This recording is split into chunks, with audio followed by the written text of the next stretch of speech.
fabulous. But it's Yeah. lovely to talk to people that have like wonderful ideas. And that's something I'll definitely take a look into. Yeah.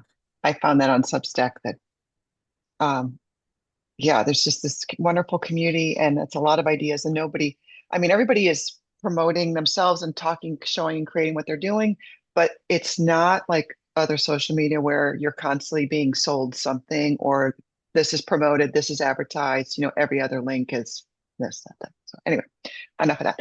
Welcome, Lisa Charles. Thank you. Yes, Coach Lisa, to my Creative Journeys interview series. I think this is number 16.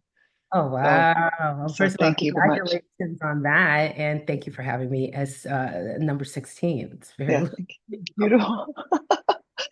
So, if you'd like to just take a few minutes and introduce yourself, and then I'll ask some questions about creativity, and we'll just see how the conversation evolves. Oh, I love that. Thank you for that Yeah. opportunity. So, I am, yes, Coach Lisa Charles. Yes. Help Yes, people I love make that.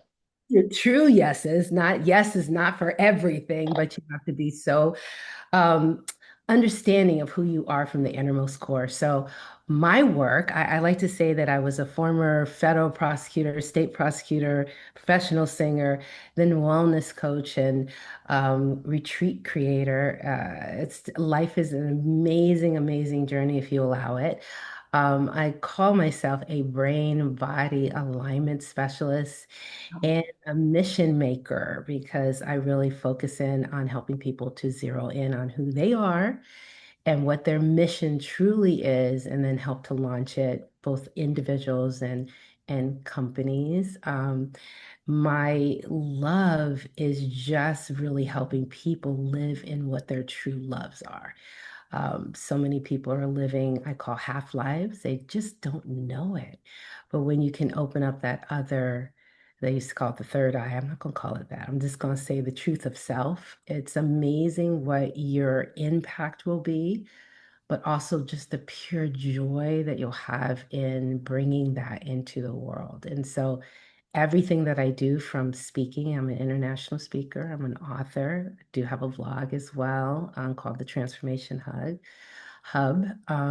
And everything that I do from coaching to running retreats is all just tied around helping people to celebrate the authentic self. Beautiful. Beautiful. This is why you're perfect. You're perfect for Substack because there's a lot of people there looking to connect with people like you who have this passion to offer and these ex level of expertise that you do. Um, well, I'll just ask you some creativity questions like that have been asked to other people in this interview is that when as a child is if you have some creative memories or were there favorite things that you love to do as a child or was creativity supported, just kind of like your early beginnings with Yeah. creativity.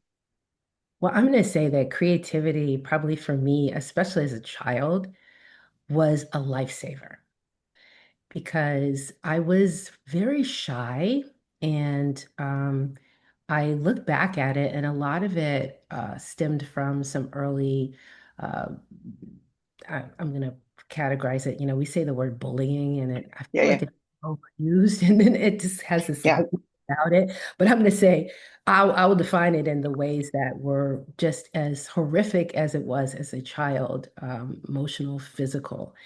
And it just caused me to retreat. But in the retreat, I found these other worlds, this a way of expressing myself, and all of it is art. I would create earliest memories, creating like whole villages of people. So I would like actually cut out all of, and I didn't have a lot of high tech equipment, but I had Yeah. paper and coloring utensils, either pencils or crayons, and I would just and I would create houses and I would create worlds.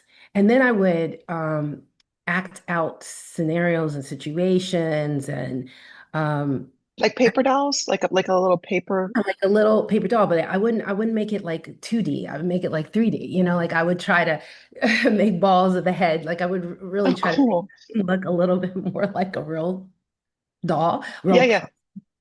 and it would take hours if you can imagine, and then And then there would be this thing where me, like, I would just like destroy it at the end because the whole creation process was what I really loved. And then acting out things. I Fortunately, my mom was always very theater based, and she gotten a theater degree at Howard University. And so from a very early age, I think the earliest that I can remember was like age 8, performing poetry and would do it at local churches or civic Wow. organizations. I would get all dressed up. My mom, I remember, had her grandmother's clothing, and I would like put on things that were completely oversized, but I could embody different characters. And so to learn that really young just really made my imagination go crazy. I used to also record tape recording when that was really good. I had my own tape recorder and my Yeah, yeah. tapes, and I would just record these, I don't know, just imaginations of different worlds, different people, different. Sometimes it was the way I wished people would be, sometimes it was just pure out creativity. But that was a big piece of my younger life. And so I always say, sometimes people have something that's happening on some kind of piece of the outside, but I never let that completely define my life because I would say once I came out of that situation, my home was my haven, and it was really just the birthplace of so much creativity, and definitely took that into adult years. Yeah, yeah. So now you're in your in your adult years, you're going to college Yeah. and you decide to be a lawyer, It's really funny because yeah, I had seen which for is some. so much work. I mean, I don't know personally, but I just know some of my friends, and that's just wow. It's so kudos for you for buckling down, going through that. That's just had to be crazy. I think really young, I saw Perry Mason on TV, okay, old black. And I thought, wow. Now, some of you would have looked at it and said, okay, it's law and order and justice, and that's what attracted you. But be honest with you, when he was in the courtroom and the things he did and the way he crossed people or got the truth out of people or whatever, it was just kind of as a young child, kind of mesmerizing to me. He was a very big influence in me saying, I want to do that. I know how that was going to look, but I Yeah, wanted to be in court. And so to be a lawyer through that was really attractive. It was a big piece of me. But in college, I also loved theater. And so I was in a lot of plays. I was still doing creative poetry reading. Actually had a chance to perform a Nikki Giovanni poem to Nikki Giovanni. It was amazing. So I love poetry. And, I was torn a little. I'll be honest with you. There was this piece of me that just wanted to see what the creative side of me and how far I could go. I loved acting and actually had a moment where I had been recommended for a producer from Hollywood was at our school. I went to Tufts, and my acting teacher had arranged for an appointment. And so I was supposed to go and talk to this producer, and it's one of those moments I didn't open the door. I'm just gonna say. I actually walked to a door. When they talk about opening a door, yeah, I yeah, actually walked to the door. It's not my appointment. Now, this is before cell phones, so I couldn't leave a text or this and yeah, yeah. that. And I remember my hand on the door, and I felt that if I opened the door, it was going to make me confused about what I was going to do, and I didn't even walk in. So therefore, Wow. I stood up. I'm not good. Do not do that. I stood up an appointment that had been made for me because I was afraid that it would change. It would change what I had already said was going to be my life. And I Interesting. think about that because we have opportunities to open doors. I always say from there, the doors that are presented before me, I always will walk through, whether I take that opportunity or not. You'll never know if you don't walk through the door, but that was a literal door and did not walk through it. And it was really the catalyst that just got me super focused on, yeah, okay, I'm gonna be a lawyer. That's it. I'm gonna stick. I'm gonna put my nose to the grindstone and get it done. I got very driven about it, and I stayed that way for a really long time. Very, very driven about the law. Hmm. I wonder if there was also a part of you that was protecting you, right, from something that you didn't know about either, um, in that situation. You never know. But there was something in you besides maybe fear, but there was obviously an angel or somebody had another plan for you, right? I So, I love that.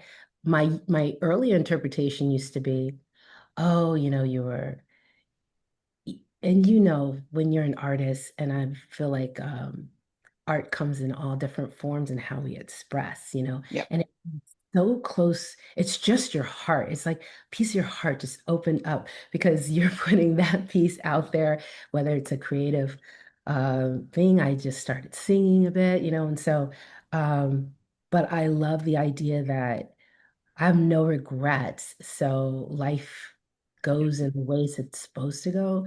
yeah, And I love the idea that maybe that was not the time for that. yeah, It's a later time where that came back. So yeah, that yeah, at 18 or 19, that might not have been the proper time for that. Yeah. yeah, yeah. So you were an attorney. So if you want to take, so you do end up going through and becoming an attorney and have a lot of experience in a lot of different courtrooms, district attorney assistant, I think. And and then you come back to singing. Some people would say that's the odd trip, but to me, it makes sense. Because as a prosecutor, I loved working with people, right? I loved helping people in their darkest moments see light. I love that. I cannot put enough Yeah, emphasis on yeah, that. yeah. I Loved, love that too. it's something about just being a part of the good of the world and letting people know they're not defined by one moment in their life. So, Right. I and love at that. the same time, I loved like for me, I looked at the courtroom like a stage. It was, I was the people from the office, whether I was state or federal, would all come to my trials because I would spend so much time on that opening statement or the closing statement and the drama of it all and how you're going to, you roll out things in levels and layers to just draw people into the story of whatever you're telling. And so that they would get something that was, maybe it was a little bit TV driven, drama driven, but I know human nature and I know the fact that people love to just be a part of something. They don't want to be drawn into dryness. It's just very hard. And if you're too dry, then they lose really getting that intimate relationship with whoever I'm telling the story about. And so a lot of my cases, and especially as I got better at it in the federal side, um, were just full of just the rich drama of life. And for me, unfortunately, that piece of the case is probably about 7% of what you do. The other Okay. 97%, I'm working towards that. Sure. And the balance of that was there was always this imbalance internally with me. Um, but I love theater, so I was always doing stuff on the side. I was always in a some kind of theater group, taking acting classes, started taking more singing, and then combining those two. So I know someone from the outside looking in could say, "Wow, wow, what a dramatic change." But for me, Sure. I was always doing some things on the side. It was just a question of a friend of mine who's still a friend of mine, FBI agent. So one day at work, this is when I was in the federal system, I used to do organized crime, police corruption, and we were on a case, and he said, I'll never forget, he said, when is what you do on the side be what you do in the front of your life? Like, when are Oh, you gonna flip it?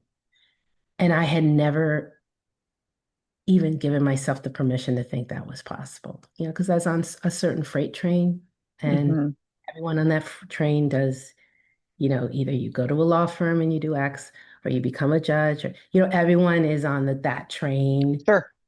And there was no off logical off-ramp to say, go Sure. and go and be an actress. That makes sense. But I love that that thing what was planted in me, I believe, by God, had ripened to a point where it was ready. And Yeah. when I made the decision, I had no regrets. I had no look back. I had a lot of people that were like, "You are crazy. What is Sure. wrong with you?" But it was just, well, what art can be is just a piece of magic. When you can be in it full, for me, not for everybody, but for Yeah. me, it's just a piece of um, allowing that piece of me to come forward and be the calling card that people see was amazing. Did it for 5 years, full time, all Yeah. out. Yeah. Loved it. Yeah. Yeah. Oh. Um, well, I don't, I don't know where we should go from here because I do want to hear about your singing Carnegie Hall, but then I know that, you weren't able to sing Yeah. because of physical things that happen in life has throws us these bombs. Um, so we can either talk about that or we could talk about the Yes Coach, Lisa, where you're at now. And Yeah, well, I'm going to say yes, Coach Lisa was birthed a little bit from trauma, yeah, like being able to have something that sidesteps your singing voice for. I used to say, wow, it transformed, and then now I'm only on this. But since my singing voice is coming back now, and I'm it doing some, is. yes, ma'am. Oh, So wow, good for you. That's awesome. I'm really excited about the future of the combination of all these things just dancing together. Um, Wow. but if I hadn't had that, I wouldn't have looked in this other direction of wellness. Sure. I, and it caused me to put my heart and my effort in, okay, and not because I was forcing something, it was mostly through healing of myself and realizing, okay, really have to take care of that brain, you have to take care of that body, you have to really understand the innermost side of you. Don't put anything as a given. We live Right. life mostly in given formation. And so I started really teaching. I had certain health classes I ran. I'm a health coach as well. And then I started, just different companies would ask me sort of to bring that vision and also my natural organizational skills and how can we bring different kind of wellness programs? And so that was sort of a real super creative space to be in. Um, and everything's natural from that because then some people say, okay, well, wow, how can I incorporate this holistic portion of my life because I feel like I'm bifurcated, my career here and I have Yeah. this. So coaching was just a natural piece and speaking about what I created was a natural piece. So everything sort of flowed from there. And I think this stage that I'm in, we're on our 5th year of doing retreats. I have a couple of different businesses. The other one is reinventing the woman, and I Yeah. do that with a partner of mine, and we take everything I've just talked about, like how do you transition through life? How do you transform from the inside out? How do you set yourself for the next in a really relaxed, not I'm gonna, have to force things. No, there's a flow to your life if you can just tap into what it is. Hmm. And so the retreats, the coaching, everything is helping people tap that. And so we do a retreat every year in the Dominican Republic, Hmm. every spring. Uh, Different women from around the world, different ages, different ethnic groups, I just love different. Yeah. And it's all together. It's this fine little, I call it a snow globe, the snow globe and all Yeah. the beautiful Yeah. Yeah. snowflakes fall, they dance together, but they have their own autonomy and they can leave really just feeling sort of the newness of what life can bring when you really open yourself up. And so that's something that is always just going to be a part. Retreats in different ways. Also do some corporate retreats, but retreats in different ways. That's particularly for women, which I love. working on one that's going to be for couples, which I'm going to love too. Yeah, Uh, yeah. want to do some things down here more in Sarasota, so I'm really getting connected this way. Not everything has to be international, although those are lovely. Yeah. Uh, but yeah, that whole arena is just growing, I'm gonna say. Yeah. I'm really interested in that part of your business, the retreats, because that's something I'm looking at starting with a woman in Sardinia who I met this last year, who was actually also started out as an attorney, and then she became a skipper, and she became a chef, and now she runs a an eco-friendly guest house in Sardinia, and I met her there last year. And so we were just talking about, because I had such a beautiful experience over there, how could we start bringing that to other people with creativity and wellness and cooking, and not your standard retreat. But anyway, um, I wanted to learn more about, because I know you're just promoting this now, the reinventing the woman. Maybe if you could talk a little bit about how that retreat for you became to be like that first. I'm in that stage now of like, oh my gosh, I'm going through the first time of even just trying to get this thing off the ground. I don't know if it's going to happen at all. I want to do a dry run, all those things that happen the first time you do anything like that. So I think that's really interesting because I know you're promoting that now, and I'd like to have other people hear about this. Yeah, I love that idea. So I wrote a book. This is the beginnings of the first retreat.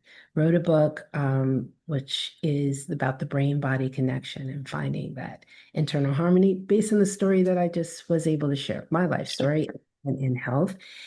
And my partner also had written a book about courage, and we were on the same, we have used the same publisher. And so we were on the same call. They had different authors on the call, and we just there had to be like, I don't know, 10 authors on the call, but we just kept connecting on this call. So then we were sending texts while the meeting was going on. We was Sure. like, we're going to connect afterwards. This is as simple as it is. And I know everyone's story is a little different, but I'm going to say what ours, my partner, Christy Conti, um, Christika. we are probably outwardly as different as one could say. Well, from our ethnicity, from our ages, from a little bit of what we do. But we were attracted because our spirits roll the same. And we are very connected and committed in that mission making mode for others, helping people to find the center. So the first thing is that we found that we were connected on something that was the most important piece of everything that we wanted to build. We had the same core value. So, especially if you're working with someone, it has to be the same core. It can't just be on the external, oh, you do a little this, you do this. That's just not going to be lasting. Sure. So the core photos, we said, she said, I always wanted to do a retreat. I don't even know. It was I think our first conversation. And I said, me too. I've always wanted to do a retreat. I've been talking about it for 5 years. Right. How do you start? And we were like, well, how do you start? And why don't we just do it? Well, first start by picking a date. How about that? We'll pick a date. And then let's just talk about where we want to do it.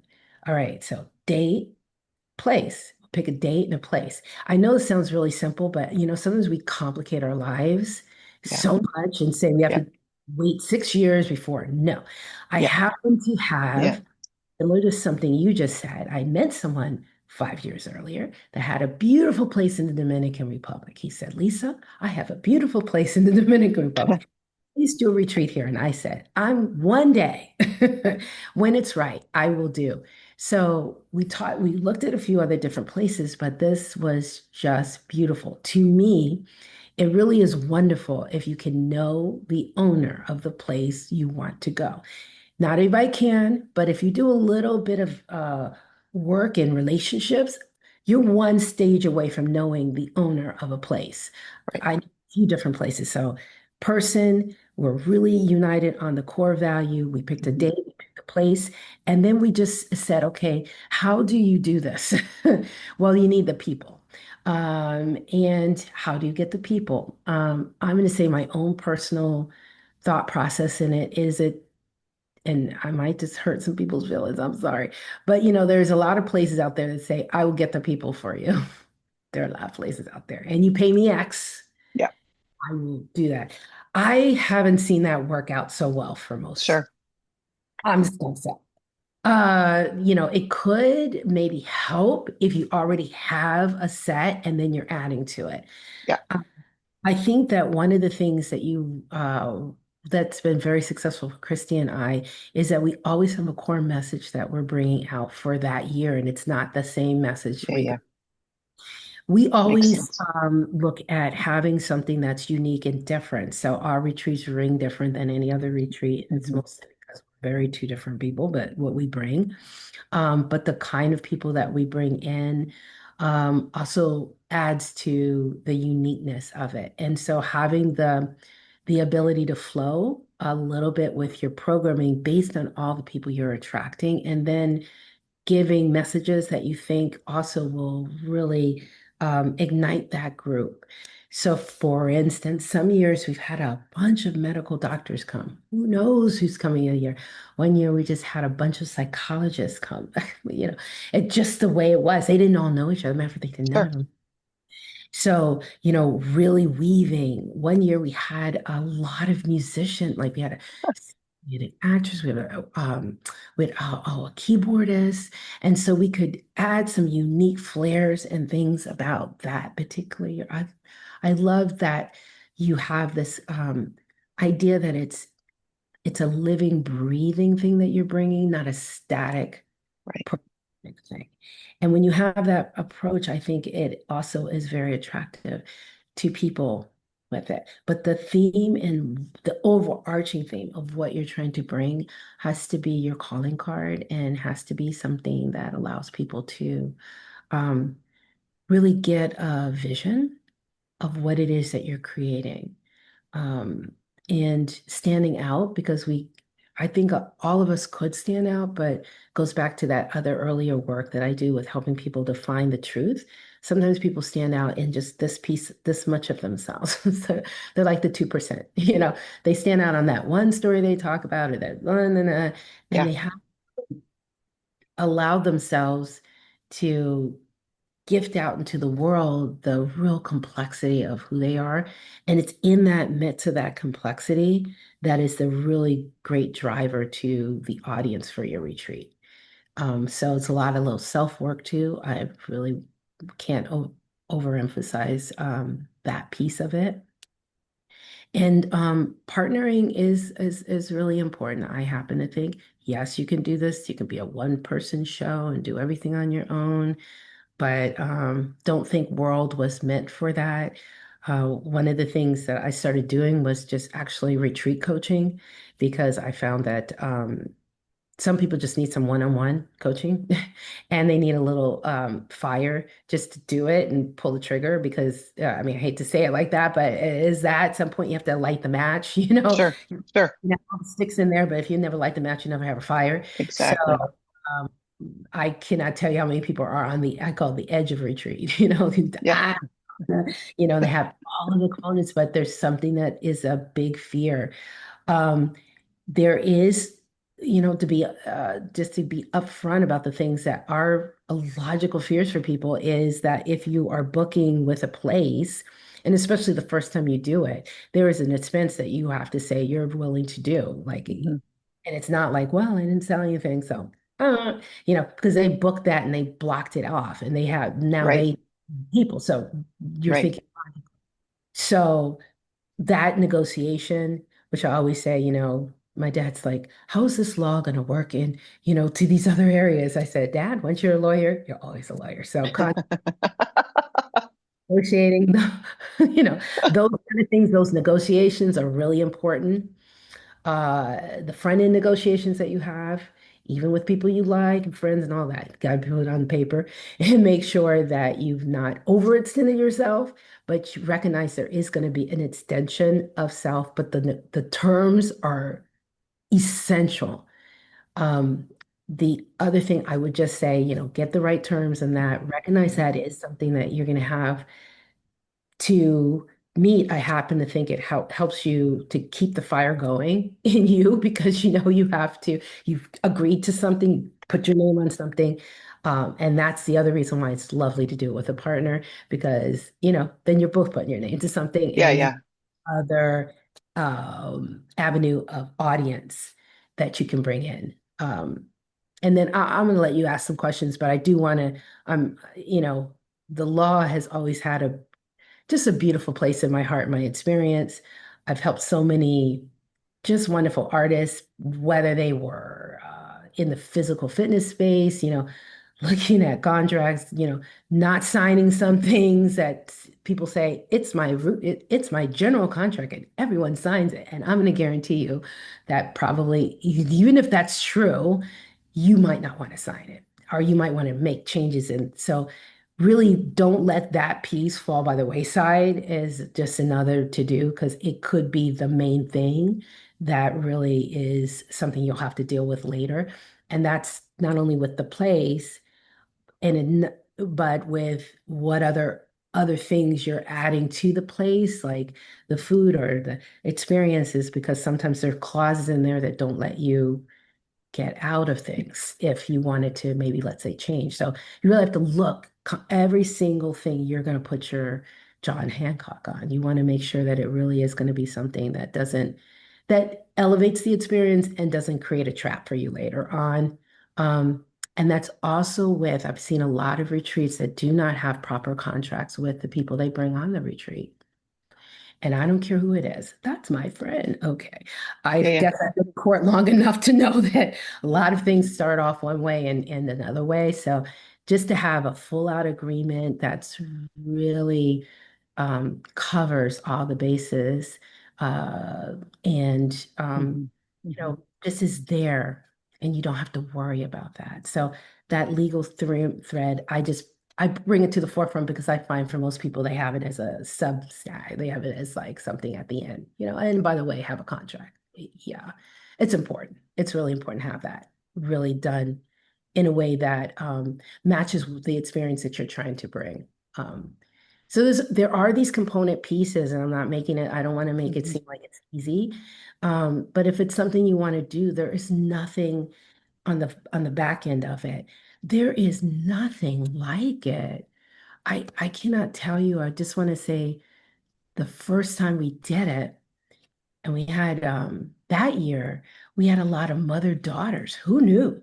Like, that doesn't happen all the time. Yeah, And they were some that the relationship was a little bit in turmoil, not said to us beforehand, said to us afterwards. And to be able on the back end to see things that happen for people when they give themselves the time, the space, and the open heart um, to allow experience to really permeate their existence. It can bring me to tears yeah, every time.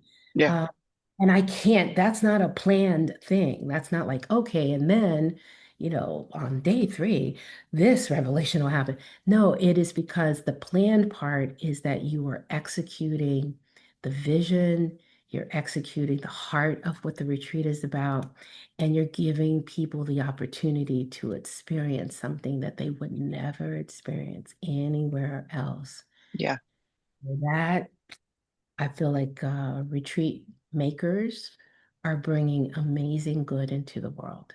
Amazing good into the world. yeah, yeah. Okay, so this is great because I think I'm going to talk with you about this after the call. We'll set something up because that I didn't really even consider everything that you've said because I've looked at other people's retreats and whatever. Um, but the reason why I wanted to do this with this woman who runs the guest place is that I had such a transformative experience going and seeing the natural beauty of this place. And I thought to myself, well, if I could bring that to other people and having it involve, um, but mine ended up being like a self-directed thing. I went for an artist residency. It didn't work out. So then I just was traveling the island by myself. Um, so this is a much condensed version about, but bringing kind of a slow travel concept. But being in nature and doing contemplative activities and creative activities in this place that I found, which maybe is the same experience for you in the Dominican Republic. In this, we're not even going to be all over Sardinia. It's going to be a small part of it. But for me, it was so powerful that I was like, it's just like making art, right? Like I want to bring that to other people. And if you just got on a plane and went to Sardinia, you could figure it out all for yourself, but you wouldn't have the direction and the knowledge and the context and everything else. I think, but when you have people guiding you through this experience of nature, being in nature and being creative and doing journaling and maybe doing some yoga and meditation on these cliff rocks overlooking the ocean.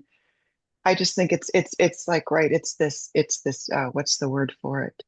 Um, it's just a place where you can cultivate this beautiful sense of experience or change or people go on retreats all the time and like that changed my life.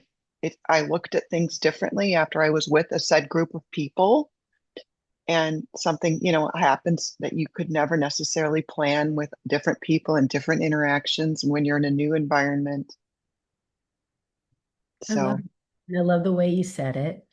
I would also suggest that anyone that's planning retreats, it's so important to pick another retreat that, not and I always hesitate because I have some friends that run the run of the mill retreat. I don't mean sure, that.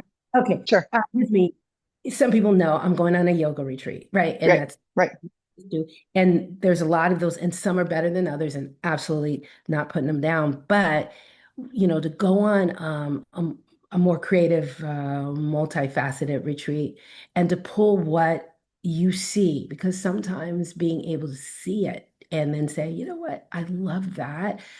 And I see how I would do it a little different, or I see this or that. And then also opening your mind up to, you know, creating collaborations with other retreat makers. That is a big thing, something that my partner and I are starting to step into, because there's some amazing people doing amazing things, and there's not enough of us, honestly. And so sometimes being able to um, collaborate on a location to do like front end is one person really running, and the back end is another group running, but it's an entire experience, and you know, letting your mind just even float along that.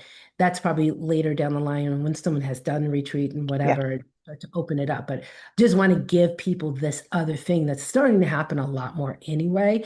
But it just allows you one retreat. I've talked to so many people that it's become like a burden. They didn't start uh, out, set it up, and now they're like, oh, and I signed some. And so like now the retreat, they're like, it's heavy, like I gotta find, it's a frantic aspect of it. And you want to experience the same thing that people are experiencing, right? You yeah, want also, there should be an elevation. This is why yeah, you're in the business, right? And it shouldn't be a, like, oh my gosh, yeah, one thing.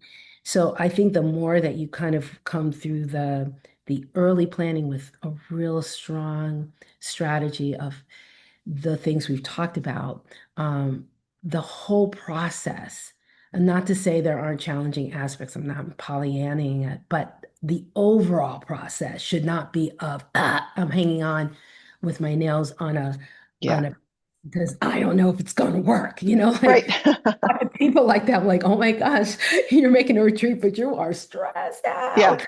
yeah, Not good. yeah, Doesn't have to be that way. Really doesn't have to be that way, yeah, yeah, you know. And there's fun ways to even have little mini events leading up to your retreat. Like don't think of yeah, it as some total of that's where you're aiming towards. yeah, Way to start to nurture your community is all those little smaller events you have leading up to it, right? And yeah, that's grand prize, right? yeah, yeah. So your retreat in the Dominican Republic, this is coming in Oh, February, it's April. like it's April 30th to May 4th, which is Okay. ideal time, and we take over an entire hotel. It's just women. And it's all inclusive, but we're on a private beach, the private alumni, private. And then we go to private island just as part of the retreat.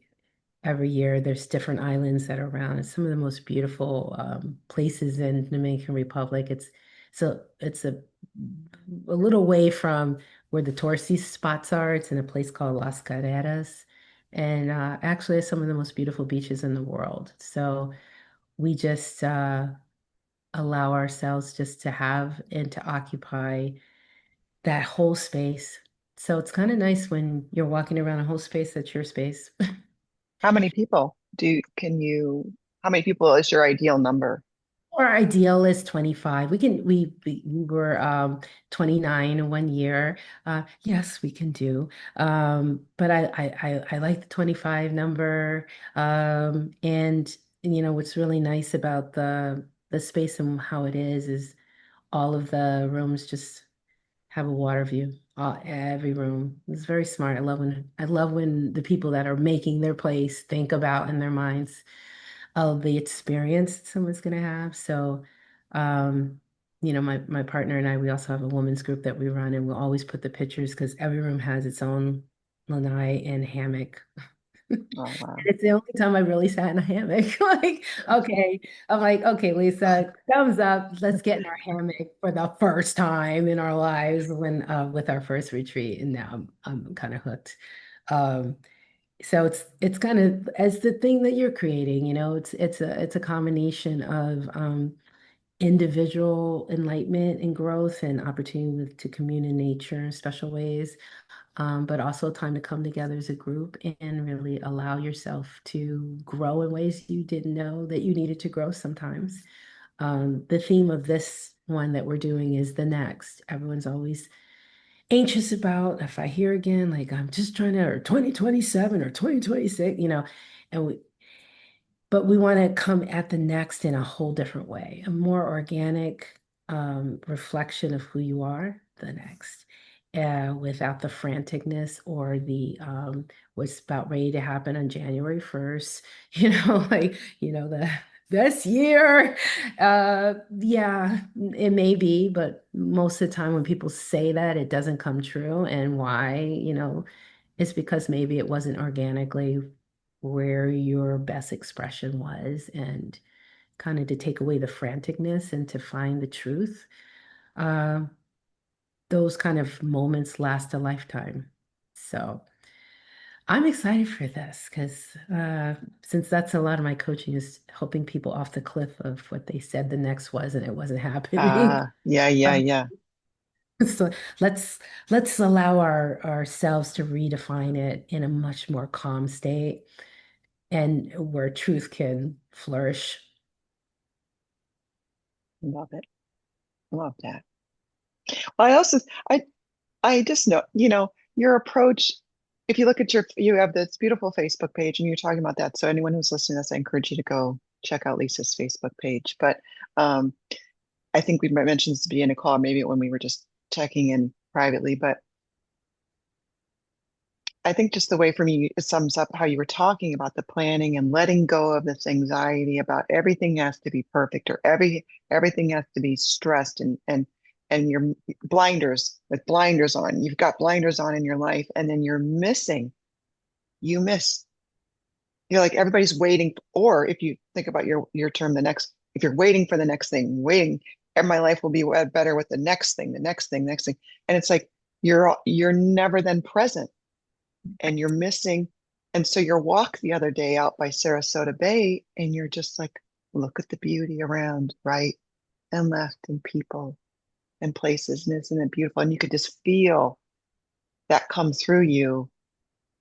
And that I think is one of your messages that I really enjoy is just people just stop Wow. and look where we're right here, right now. And it's a beautiful reminder. You provide that for people. I think that it's a beautiful reminder that it's all beautiful right now, Yes. right Oh, now. I always look at it as like, Dorothy from The Wizard of Oz and those beautiful ruby red slippers. And she just wanted to go home. But I love the image that all she had to do was click her heels, do, do, do, and she was home already. She was Mhm. already, everything she needed, she already had. Yeah, You know it. And I feel like most of us walk around like that. We already have. I will say the the most beautiful relationships, the ones that have turned into something I didn't even know, were not the ones that I pushed, that I'm gonna make this happen. They would happen because I showed up and yeah, I was just me.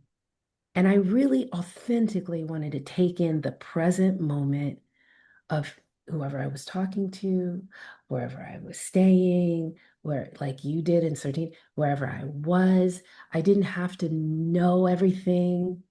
Matter of fact, it's okay if I don't know it at yeah, all. yeah, I just want to feel the fullness of the moment. And when I look back on it, just on the retreat side, because of that, that's why I meant the gentleman that owns the place, because it wasn't that I was looking for, I must make. Um, my partners, because I showed up at a meeting and I just loved her heart. Okay.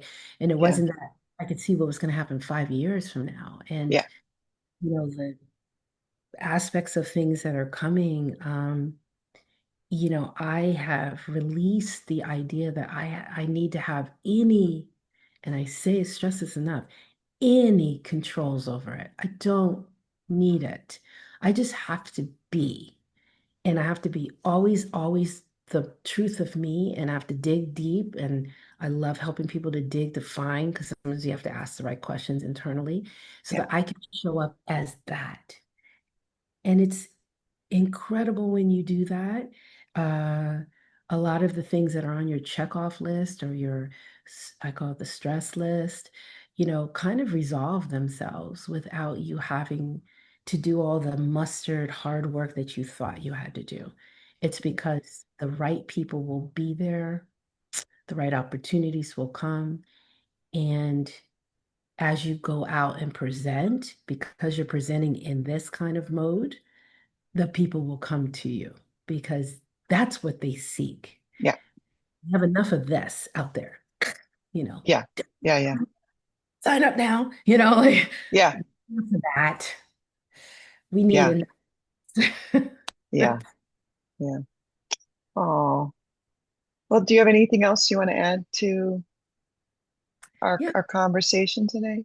I will say that anyone that wants to hear more or have that kind of because I call it a little fear veil that you can pierce and want to have like a conversation with me, I just want to give that to your audience. So Yeah, conversation is about retreats, is about my mission.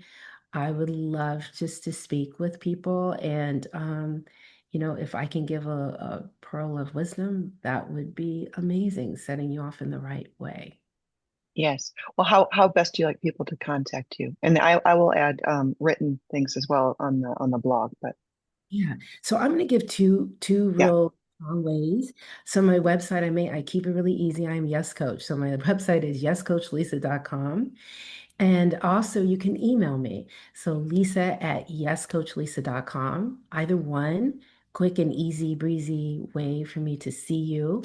And if they can mention your name so I know um, that I can elevate you to the top of the list, because I really think just knowing Lori and knowing what she's bringing in the world, the people that are attracted to her are the kind of people I would love to serve. yeah. Oh, thank you. That's beautiful. That's really a huge compliment. Thank you.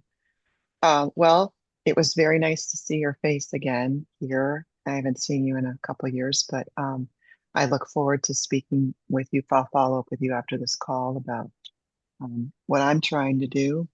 And gosh, all the best for your retreat and the rest in the holiday season and to your family. It was just a real pleasure. Thank you so much. Thank you Thank you so much for your time today. for having me. I really, really enjoyed our conversation. Well, have a great day, Lisa. too. Bye bye. Bye-bye.